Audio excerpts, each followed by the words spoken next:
बोलिए सतगुरुदेव की जय।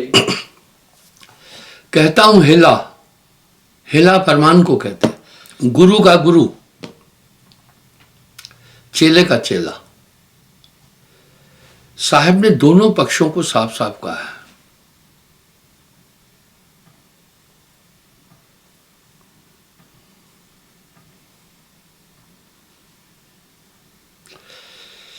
एक तरफ साहब ने कह दिया कर्मगत टारे ना है टरी। गोस्वामी जी भी यही बात कह रहे हैं।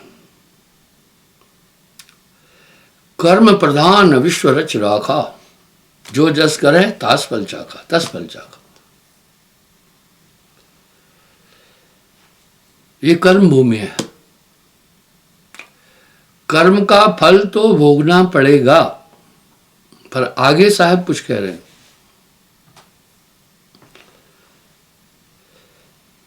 कर्मगत टारे नाहे टरी, गुरु वशिष्ठ से पंडित ज्ञानी वाह, शोध के लगन धरी।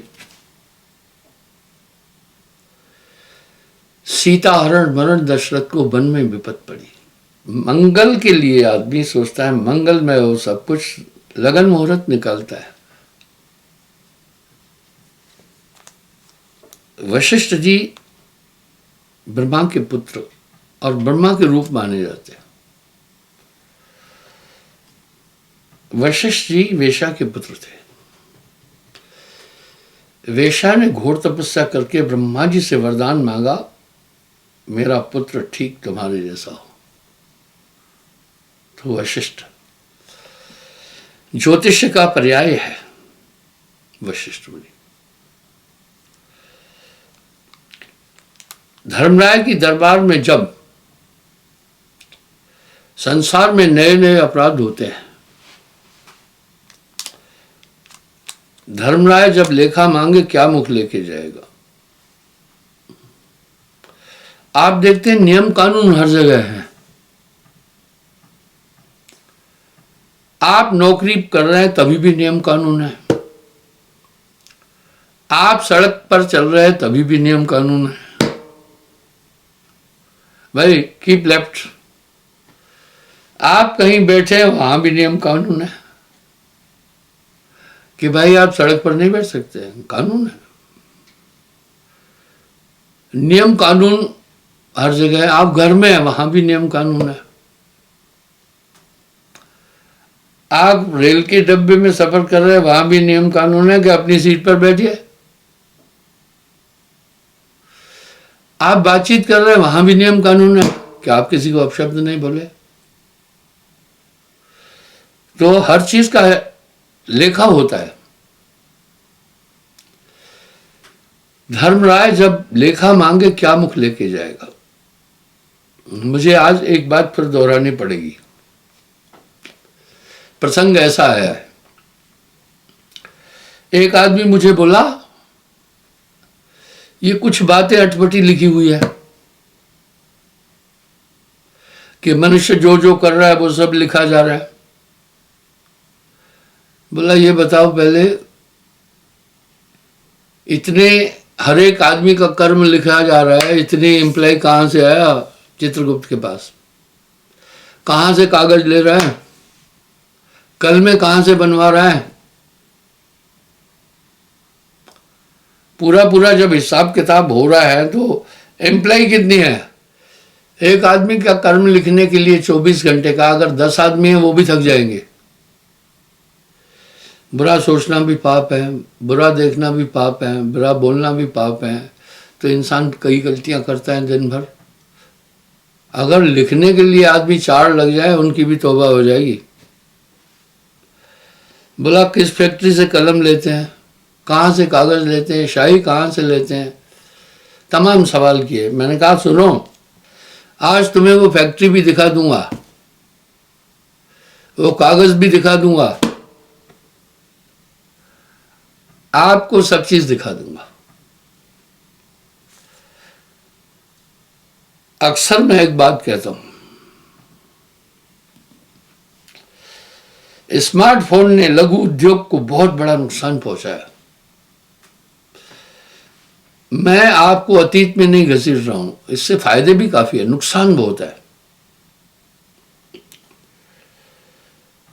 टाइपराइटर बनने ही बंद हो गए, टार्च बननी ही बंद हो गई, रेडियो बंद हो गए, कैमरे बनने बंद हो गए, लघु उद्योग को बहुत नुकसान हुआ। और बहुत बिजनेस को धक्का मारा, सब मोबाइल फोन में। घड़ियां बननी बंद हो गई, घड़ी उसी में। आजकल तो घड़ियों में भी सिस्टम है, उसी से टेलीफोन करो, उसी से रिसीव करो, उसी से सब कुछ करो। लोग हमें कुछ चढ़ाते हैं आकर ऐसी ऐसी चीजें में।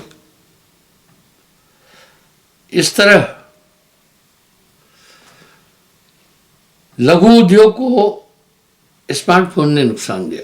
अब वो आदमी का सवाल था कि कहाँ टार्च है, कहाँ बन रही है, सब चीज़ें कहाँ हैं, कलम कहाँ है, कागज़ कहाँ है, शाही कहाँ से बनती है, लिखने वाले कौन है, तमाम झमेला है। ये सब अपवाद है। मैंने कहा नहीं, अपवाद नहीं, यथार्थ है। आज मैं तुम्हें फैक्ट्री भी दिखाऊंगा जहाँ कागज़ बनते हैं, लिखने वाले भी बता दूंगा जो एम्प्लॉय है।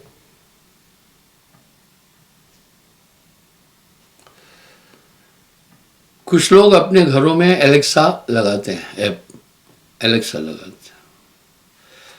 आप उससे जो क्वेश्चन करें वो जवाब देती है एलेक्सा। आप कहते हैं 10 बजे मुझे जगाना, एलेक्सा आपको 10 बजे जगाती है।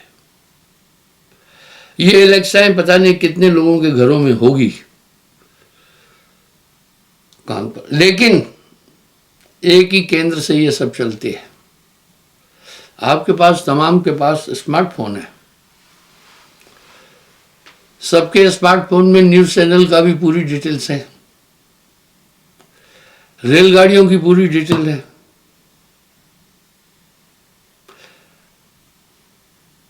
चप्पे चप्पे की डिटेल लिखी हुई है। इधर गूगल वाले आए, हमारे एक आश्रम की जमीन में एक बोर्ड लगा दिया, खंबा। मैंने कहा भाई ये आपने इधर क्यों लगाया? बोला महाराज हम आपकी कोई जमीन नहीं लेना है, ना हमने यहाँ कब्जा करना है, ये एक लैंडमार्क है जिससे हम एरिया को इंडिकेट करते हैं। अगर आप जाएंगे नेट में तो सभी आश्रम साहिबंदी के आपको दिखेंगे। हमने तो उनको बोला नहीं। पेट्रोल पंप दिखेंगे, बड़ी बड़ी होटलें दिखेंगे, बड़े बड़े ढाबे दिखेंगे, बड़ी बड़ी चीज़ें दिखेगी, और ये सब के स्मार्टफोन में दिखती है। ट्रेनें कब कहाँ पहुंची है सब आपको वहाँ दिखेगी, एक ही केंद्र से संचालित होती है। इसी तरह मैंने उस सज्जन को समझाया, मनुष्य जो भी कर्म कर रहा है वो सब लिखे जा रहे हैं। कैसे बताता हूँ। मैंने कहा आपने जिंदगी में जो भी कर्म किए हैं सब आपको याद है क्या? बोला हाँ। कौन सा अच्छा कर्म किस जगह किया याद है? बोला बिल्कुल। क्या गलत काम किया ये भी याद है? किस दिशा में, किस तरफ मुंह था, कैसा क्या किया याद है? बोला हाँ। आपने कैसे लिखे ये सब? आपने तो लिखे नहीं, आपकी मेमोरी में फीड है। वैज्ञानिक लोग जो भी कुछ ऐसी चीज बना रहे हैं मुझे नई नहीं लग रही है, मुझे कॉपी लग रहा है। मुझे वो यूं लग रहा है कि ये तो कॉपी है। हर इंसान की जिंदगी की जितनी भी घटनाएं जो इसने फीड की हैं याद है। आप कौन सी चीज फीड करते? कई ऐसी चीजें फीड नहीं करते आप। ठीक वैसे ही काफी मोबाइल नंबर है हमारे पास, हजारों कॉल आते रहते हैं, लेकिन हमने उनको जो वेरिएबल है उनको फीड किया हुआ है। जैसे कॉल आ जाता है हम जानते ही इसका कॉल है। अरे प्रभु के पास भी आप कॉल करते हैं कंसंट्रेशन का, उसको पता चल जाता है किस वक्त का कॉल है, कब कॉल आया, सब डिटेल है। इस तरह आपने जिंदगी में जो भी काम किए सब आपके पास है, आपकी मेमोरी में है। धर्मराय वो ही मेमोरी निकाल लेता है चित्रगुप्त और दिखाता है, देखो भैया ये है, तुमने कालू राम को तमाचा मारा या नहीं, वो पूरा दृश्य आपको, दृश्य भी याद है। आपने जो अच्छे बुरे कर्म किए वो सब स्थान आपको याद है, टाइम याद है, डेट याद है, कब क्या हुआ याद है। वही तो सिस्टम है। निरंजन के पास व्यापक ज्ञान है, इस पूरे ब्रह्मांड को बनाया है। जो भी मनुष्य कर्म कर रहा है वो भी निरंजन अंदर बैठकर कराता है। 3 लोक का वो राजा है। इसलिए आदमी जो भी खोजे कर रहा है कुछ भी नई नहीं है, सब पुरानी है। मैंने कहा वो मेमोरी कार्ड दिखा देते हैं उस समय, देख लो। संतुष्ट कर दिया मैं इसको। तो और कर्म का विधान है 1000 गुना बढ़ेगा। प्रमाण, आप अपनी खेत में एक मक्के का बीज डाल देते हैं, पता है आगे चलकर वो एक बीज कमाल कर देता है। उससे मान लीजिए 200 ग्राम मक्की हुई, अगली बार बोलो बीज देना, हजारों गुना बढ़ जाता है। धीरे धीरे ऐसे ही मनुष्य था, मनु और शत्रुपा प्रथम मानव, और देखो कितने हो गए। इस तरह सब कुछ लिख लिख धरत है। और साहब की का शब्द तो अंतिम बिंदु है। धर्मराय जब लेखा मांगे क्या मुख लेके जाएगा, वहां झूठी गवाही की जरूरत नहीं है। यहां गवाह मुकर जाते हैं, अपना स्टेटमेंट बदल देते हैं। वहां ये नहीं है, पूरा आपको दिखा देंगे, आपको डिस्प्ले पर दिखा देंगे, तुमने ये बोला था कि नहीं बोला था। जी हाँ, जी हाँ, जी बिल्कुल। और सहस्त्र गुणा, और इसके साहब ने बोला गुरु की है ये अद्भुत प्रभुताई, मिले सहस्त्र गुणा होया ही। कर्म 1000 गुना बढ़ता है। इसलिए ये कर्म भूमि है, विचार करके कोई भी कर्म करना, कर्म का फल सबको भोगना पड़ा। वाह, राम जी जैसे शख्सियत को कर्म का फल भोगना पड़ा। प्रसंग में आता है जब बाल को मारा, एक तो बाल ही है, पाताल का राजा था, एक बाल है, सुग्रीव का भाई, पेड़ के पीछे छिपकर राम जी ने मारा। जब बाल गिर गया, मरने वाला था, बाल ने एक सवाल किया उन्हें, मैं बैरी सुग्रीव प्यारा, कारण कौन नाथ में मारा। मैंने तो आपका कुछ नहीं बिगाड़ा था, आपने मुझे क्यों मारा। बाल को वरदान था, जो तुमसे लड़ने आएगा उसकी आदि शक्ति तुम में आ जाएगी और तुम्हारी भी होगी, तो वो हार जाएगा, कोई भी आएगा। राम जी ये भली भांति जानते थे कि बाल को ये वरदान मिला हुआ है, जो इससे सम्मुख लड़ेगा आदि शक्ति जाएगी। पेड़ों के पीछे छिपकर राम जी ने बाली को मारा था। तो बाल एक सवाल पूछ रहे, मैं बैरी सुग्रीव प्यारा, कारण कौन नाथ में मारा। आपका तो कुछ बिगाड़ा नहीं था, आपकी क्या पड़ी थी। सवाल था ये बाली का। राम जी कह रहे, अनुज वधु भगनी सुत नारी, कन्या समय होते है चारी।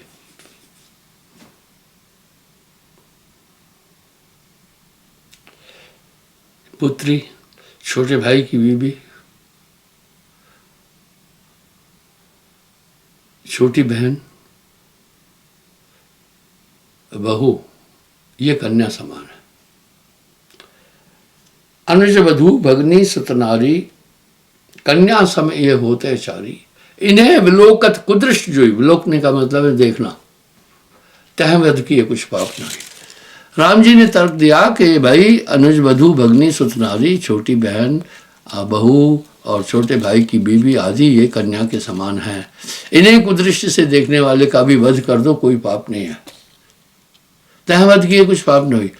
और लेकिन कहा है बाली, तुम अपना बदला ले लेना, द्वापर में मेरा रामावतार होगा, इसी बाण से तुम मुझे मेरा हनन करना। और ये हुआ। भैया राम जी जैसे पूत को भी जब कर्म का फल भोगना पड़ा तो भाई वो बहुत है। और कर्म की गति छीनी रही, पुण्य करत पाप बन जाएगी। जब आपको नियम का मालूम नहीं है तो आप दंड को प्राप्त कर सकते हैं। एक नियम है पास्कू में किसी नाबालिग लड़की से कोई आदमी बलात्कार करता है और आपको जानकारी है, अगर आप जानकारी शेयर नहीं कर रहे हैं पुलिस को, देखिए राम जी ने पेड़ों के पीछे छिपकर बाली को मारा था,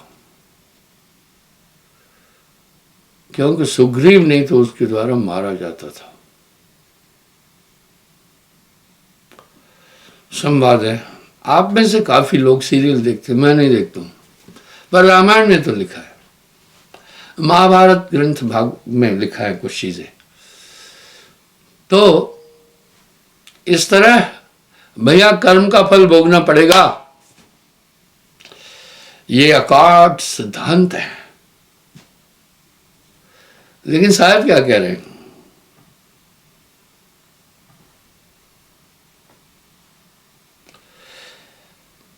ऐसा भेद सुनो धर्मदासु,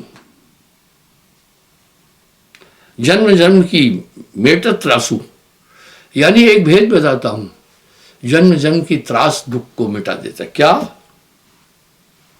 सदगुरु दया कर्म है छीना। इसका मतलब है सदगुरु एक बड़ी शख्सियत है। जब राम जी जैसे पुत्र को अपना कर्मों का फल भोगना पड़ा, यानी सदगुरु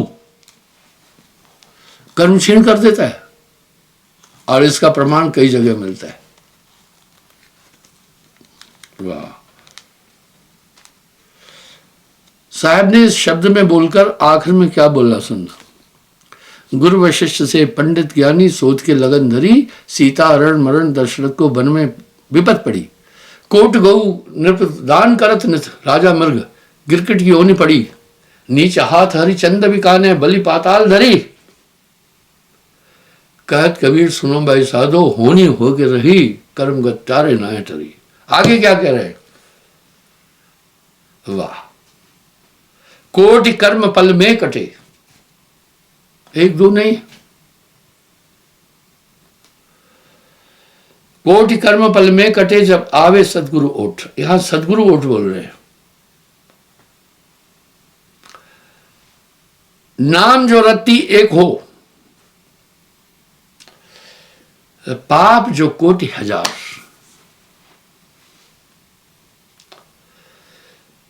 सबै जार के छार करे, जैसे चिंगी आग की पड़ी पुरानी घास। इस तरह नाम कर्मों को काट देता है। कौन सा नाम? यही गाड़ी फंसती है। कोटि नाम संसार में, करोड़ों नाम है भाई। सहस्त्र नाम हनुमान जी के, सहस्त्र नाम विष्णु जी के हैं, सहस्त्र नाम शिव जी के हैं, सहस्त्र नाम ब्रह्मा जी के हैं, सहस्त्र नाम आदिशक्ति के, सहस्त्र नाम इंद्र के भी है। सार नाम बिन मुक्ति न पाए। अब ये सार नाम क्या है? जो नाम हमारे सभी कर्म काट देता है। नाम के रे प्रताप ते भय आनते आन क्या। वो नाम अद्भुत है, वो केवल एक पूर्ण गुरु देता है। कस्तूरी मात्र मृगा की नाभि में और कहीं नहीं है। मोती मात्र सीपी के अंदर है। आज तक कोई वैज्ञानिक मोती बना नहीं सका। मुझे एक आदमी ने कहा हैदराबाद में कहीं एक ऐसी जगह है जहां पर मोती बनाते हैं। मैं कहा बन ही नहीं सकता। बोला वहां मोती बनते हैं। मैं बोला कैसे, क्या करते हैं? उसने मुझे भी माला दी मोती की। मैं कहा ये मोती नहीं है। बोला मोती है। सीपी को एक ऑपरेशन करके उसके अंदर एक बूंद डालते हैं और उसको फर्टिलाइजेशन दूसरे तरीके से करते हैं, और समय आने पर फिर उसका पेट चीरते हैं और मोती बाहर नहीं। 3 ऑपरेशन करते। मैंने कहा अच्छा हो सकता है।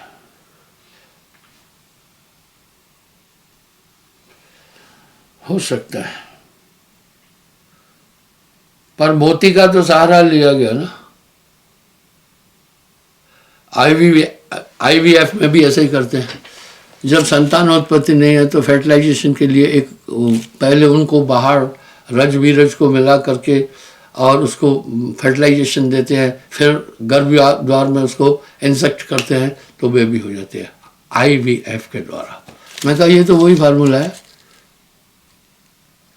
लेकिन मैंने एक सवाल पूछा, ये मोती सफेद क्यों नहीं है? सफेद इसलिए नहीं है कि सीपी डायरेक्ट स्वांति की बूंद लेती है, उसमें धूल मिट्टी नहीं मिलती है, क्योंकि समुद्र में धूल मिट्टी नहीं है। लेकिन जो इसमें एक पानी दे दिया गया, उस पानी में तो कण मिल गए धूल मिट्टी के, इसलिए कलर चेंज हो गया। तो उस मोती का कलर सही में वो मोती था, सही में वो मोती था। वही सिस्टम किया आईवीएफ वाला। इस तरह वो मोती वैसा नहीं हो सकता जैसा ओरिजिनल है, नेचुरल है। मैं अक्सर कहता हूं सर्जेरियन बालक जो है वो संघर्षशील नहीं होते। बच्चा मां के पेट से खुद आता है, मां बाहर नहीं निकलती। जैसे जैसे समय होता है डॉक्टर लोग गर्भद्वार को देखते हैं। क्या देखते हैं कि गर्भद्वार फूल रहा है क्या, थोड़ा बच्चा अंदर से जोर लगा रहा है कि नहीं बाहर आने के लिए। जब टाइम पूरा हो जाने के बाद भी देखते हैं कि बालक निष्क्रिय है, उसमें ताकत नहीं है। अगर थोड़ा भी गर्भद्वार खुला तो डॉक्टर लोग जान जाते हैं कि बालक कोशिश कर रहा है बाहर आने की, और नेचुरल डिलीवरी टॉप है। सर्जेरियन तो बहुत एक कष्टमय चीज है। तो जो बालक खुद संघर्ष करके बाहर आता है, संघर्षशील होगा, और ये चीज सर्जेरियन के साथ नहीं हो पाती है। छोड़िए, डॉक्टर मेरी बात से सहमत नहीं होंगे, पहले ये पद्धति नहीं थी। तो कोटि कर्म पल में कटे आवे सदगुरु। अब गुरु कैसे बदल देता है? सबसे पहले उसके अभीष्ट के कर्मों को नष्ट कर देता है। कर्म सारणी बुद्धि उत्पन्न, आदमी की कर्मानुकूल ही बुद्धि बनती है, तो अंतःकरण शुद्ध होता है, कर्म कटते हैं। उदाहरण के लिए आपके कर्म में अगर लिखा है कर्मानुसार टांग टूटना है, टांग टूटेगी। कैसे टूटेगी? कोई धर्मराज आकर आपकी टांग नहीं तोड़ेगा नहीं। लोग नहीं समझ पाते हैं पद्धति को, तो अपवाद बना देते हैं। बुद्धि ऐसे बनेगी, कोठे पर जाओगे, छत पर, और ऐसी बुद्धि होगी ध्यान डिस्टर्ब होगा, धड़ाम से गिरोगे और टांग टूटेगी। कर्म में दंड देने का, फल देने का बल है। इसलिए गुरु जब अंतःकरण उस नाम की ताकत से साफ करता है तो वो कर्म फिर कट जाते हैं, वाश हो जाते हैं। सुनिए, कभी कभी कुछ लोग क्या करते हैं, काल काट देते हैं किसी का। काल कटने से नहीं खत्म हुआ, डिलीट कर देते हैं। अपने ओरिजिन पर उसका पूरा रिकॉर्ड है। आपने तो अपने फोन में सिर्फ काट दिया, जहां से संचालित हुआ था वहां अभी भी वो है। इसलिए कुछ लोग अपराध करते हैं तो डिलीट कर देते हैं अपना कॉल, लेकिन पुलिस फिर संपर्क करके उस एजेंसी से निकाल देती है। तो साहब क्या करें? सदगुरु दया कर्म होए छीना, अमर होए नाम है लोलीना। सदगुरु की दया से कर्म छीन हो जाते हैं।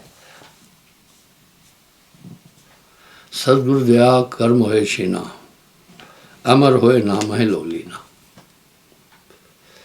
और साहब अपनी वाणी में कई जगह ये बात बोल रहे हैं भैया, कोटि कर्म पल में कटे, जो आवे सदगुरु ओट। कर्म के क्षेत्र पर बहुत बोला। नाम जो रत्ती एक हो, पाप जो कोटि हजार का मतलब हजारों करोड़, 1 करोड़ नहीं, कोटि करोड़ को बोलते हैं, हजारों करोड़। नाम जो रत्ती एक हो, पाप जो कोटि हजार, सभे जार कर छार करे। बात सबको जैसे चिनकी आग की पड़ी पुरानी घास, प्रमाण सुंदर दे रहे हैं। आग की एक चिंगारी घास के हजारों तिनकों को एक चिंगारी खत्म कर देती है। तो नाम के लिए प्रताप ते भय आन के आन, और वो नाम पूर्ण सदगुरु के पास है, वो कहीं मिलेगा नहीं।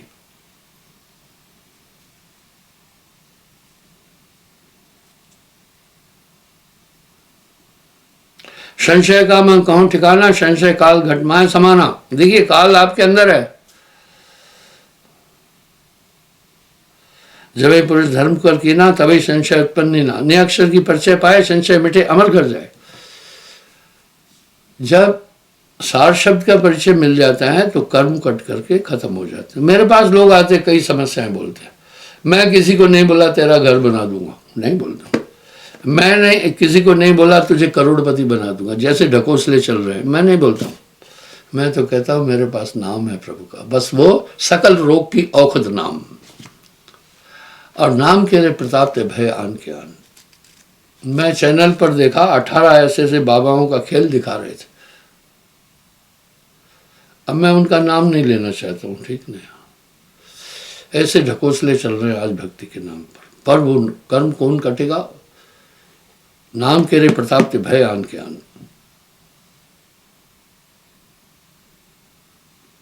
संशय नाम सुनो धनदासा, एक नाम की राखो ऐसा। नाम छोड़ अंत चितलाने, संशय तभे एकर गहता ने। और नामे गहते निसंशा, नाम बिना बूढ़ा सब अंसा। वाह नाम के रे प्रताप ते भय आन के आन। क्षमा चाहता हूं, समय हो रहा है। धन्यवाद।